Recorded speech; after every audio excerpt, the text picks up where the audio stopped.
के पाकिस्तान के जी जनरल परवेज मुशर्रफ साहब जी। अस्सलाम वालेकुम।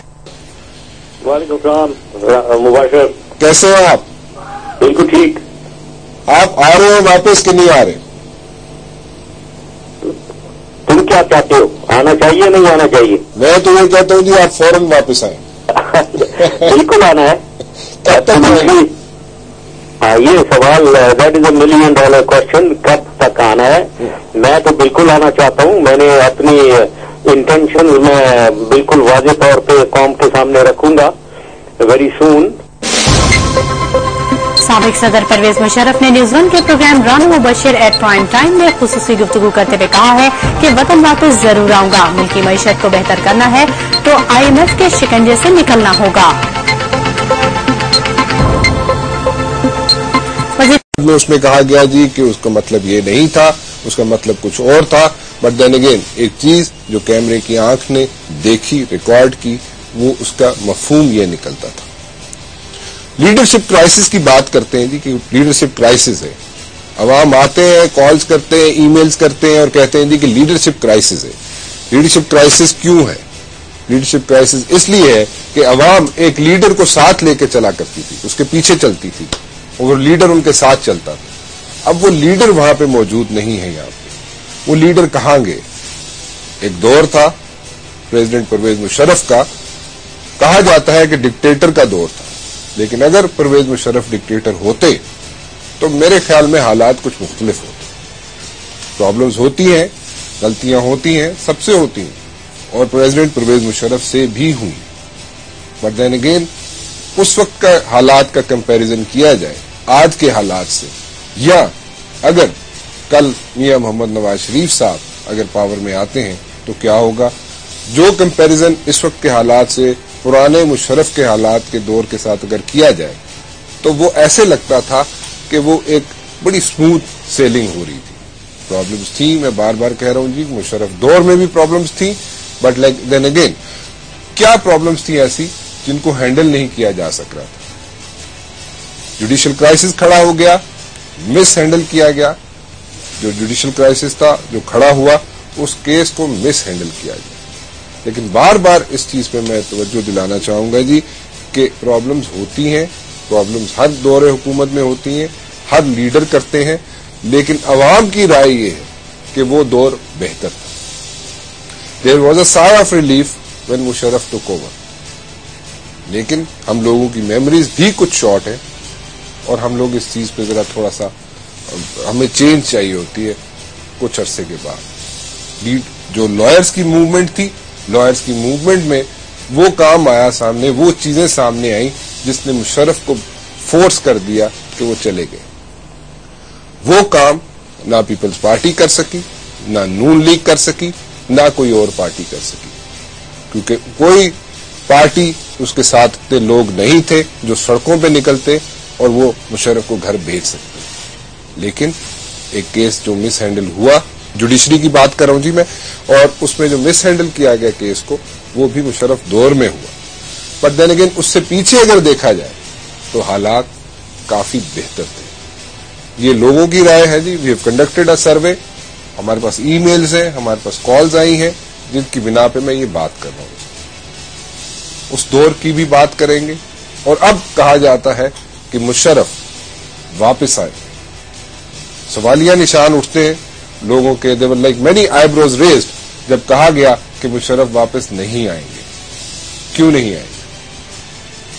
तो कहते हैं जी कि मुशर्रफ इसलिए वापस नहीं आएंगे कि उन्होंने यहां पे बहुत गलत काम किए।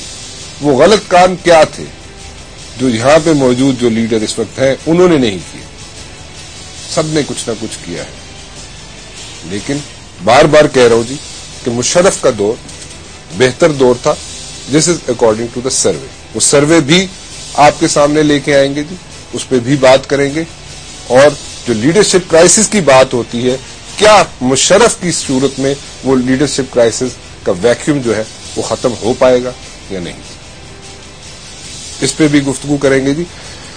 कोशिश करेंगे आज कुछ ऐसी शख्सियात से आपकी बात कराएं या ऐसे शख्स से आपकी बात कराएं जो आप भी सुनना चाहेंगे। लेकिन उससे पहले मेरे साथ स्टूडियोज में मौजूद हैं जी अहमद रजा कसूरी साहब, پولیٹیشین جی، کسی تعارف کے محتاج تو نہیں ہے، سینئر ایڈوکیٹ بھی ہیں جی سپریم کورٹ کے، وہ میرے ساتھ موجود ہیں، مل کے آئے ان کو، مشرف صاحب کو ابو دھابی میں ابھی ریسنٹلی، وہاں پہ کیا ہوا کیا نہیں ہوا وہ باتیں بھی پوچھ لیتے ہیں جی، اور کیا واقعی ہی مشرف کمیٹڈ ہے کہ وہ آئیں گے واپس یا نہیں، اور اب اس بار اگر وہ آئیں گے تو کیا وہی ان کا 7 پوائنٹ ایجنڈا ہوگا جس پہ وہ چلیں گے، یا کوئی نئی چیزیں بھی اس میں شامل ہوں گی۔ بات کرتے ہیں جی قصوری صاحب سے۔ Thank you very much for coming in جی قصوری صاحب، آپ مل کے آئے جی مشرف صاحب سے ابو دھابی میں، اینڈ اس میں میرے خیال میں کچھ سیریز آف میٹنگز تھیں، کوئی 2-3 گروپ گئے اس میں، اور انہوں نے جا کے وہاں پہ بات چیت کی۔ مشرف صاحب نے بڑا کوئی وہاں پہ ہیکٹک ٹائم گزارا، بڑے انہوں نے آگے پیچھے گھومتے رہے، ملاقاتیں کرتے رہے، جو ان کا طریقہ ہے، he is all ears all the time. But کیا آپ کیا سمجھتے ہیں کہ وہ واپس آئیں گے؟ کیونکہ یہ پوچھا جاتا ہے کہ جی وہ واپس نہیں آئیں گے، اور کہا بھی یہی جاتا ہے، ڈرائنگ رومز میں بیٹھ کے یہی کہا جاتا ہے کہ وہ واپس نہیں آئیں گے، اور جو پولیٹیشینز ہیں ہمارے وہ بھی یہ کہتے ہیں کہ جی وہ واپس نہیں آئیں گے۔ Musharraf is history according to them, آپ اس چیز سے اتفاق کرتے ہیں؟ دیکھیں اپنا ران صاحب، میں پچھلے سال کو 3 مہینے واشنگٹن میں تھا، اور کوئی مجھے 10-15 دن واشنگٹن میں جنرل مشرف جب وہاں تشریف لائے اپنے لیکچر دینے کے سلسلے میں، تو ان کے ساتھ اکٹھا رہنے کا بھی کام کرنے کا اتفاق ہوا۔ میں I'm sorry, I'll have to cut you over here جی، میں آپ کے پاس دوبارہ واپس آتا ہوں، بات کرتے ہیں جی۔ میرے ساتھ لائن پہ موجود ہیں former chief of army staff جی، اور پریزیڈنٹ رہ چکے پاکستان کے جی، جنرل پرویز مشرف صاحب جی۔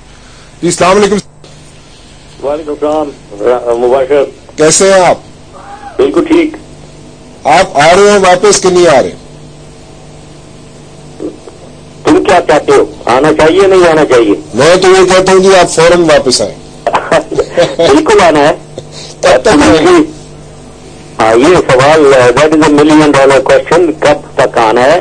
میں تو بالکل آنا چاہتا ہوں، میں نے اپنی انٹینشن میں بالکل واضح طور پہ قوم کے سامنے رکھوں گا ویری سون۔ اس کے بعد جہاں تک آنے کا سوال ہے، جب ہم ایک آرگنائزیشن بنا لیں گے، اور جیسے بھی ہماری لیڈرز ہیں، دوسرے میرے ایڈوائزرز ہوں گے، وہ جیسے کہیں گے اس کے مطابق میں آؤں گا۔ لیکن one thing is very clear, چاہے وہ الیکشن جب کبھی بھی ہوں گے، چاہے مڈ ٹرم الیکشن ہوں یا فل ٹرم اینڈ ٹرم الیکشن ہوں، اس پہ میں ضرور انشاءاللہ تعالی پاکستان میں ہوں گا۔ اچھا، تو when you come back this time, آپ اسی 7 پوائنٹ والے ایجنڈے پہ کام کریں گے کہ کوئی نئے ایجنڈا بھی آپ کے پاس ہوگا جی؟ I am not a fixated man, میں پاکستان کی حالت دیکھ رہا ہوں، اور جب میں 99 میں آیا تھا اس وقت سچویشن بہت فرق تھی۔ ان 10 سالوں میں 11 سالوں میں سچویشن بہت تبدیل ہوئی ہے۔ اکنامک ایشوز ہیں، پولیٹیکل ایشوز ہیں، terrorism, extremism, law and order issues ہیں۔ ان کو میں بھی سوچتا رہتا ہوں، میں ایک قوم کو ایک اپنی ویژن اور ایک حکمت عملی، ایک اسٹریٹجی دینا چاہوں گا، دا وے فارورڈ جسے میں کہنا چاہوں گا۔ ظاہر ہے وہ ضرور ایک نئی حکمت عملی کے ساتھ آئیں گے کہ سوال یہ ہے کہ پاکستان کو آگے کیسے لے کر جانا ہے، پاکستان کو ایک اسٹیبل پاکستان بنانا اور اس کو پروگریس کی طرف آگے لے کر جانا، یہ کیسے ہوگا، that is what my concern is, اور وہ میں انشاءاللہ تعالی اپنی اسٹریٹجی بتاؤں گا۔ ٹھیک ہے، ابھی آپ کی میٹنگز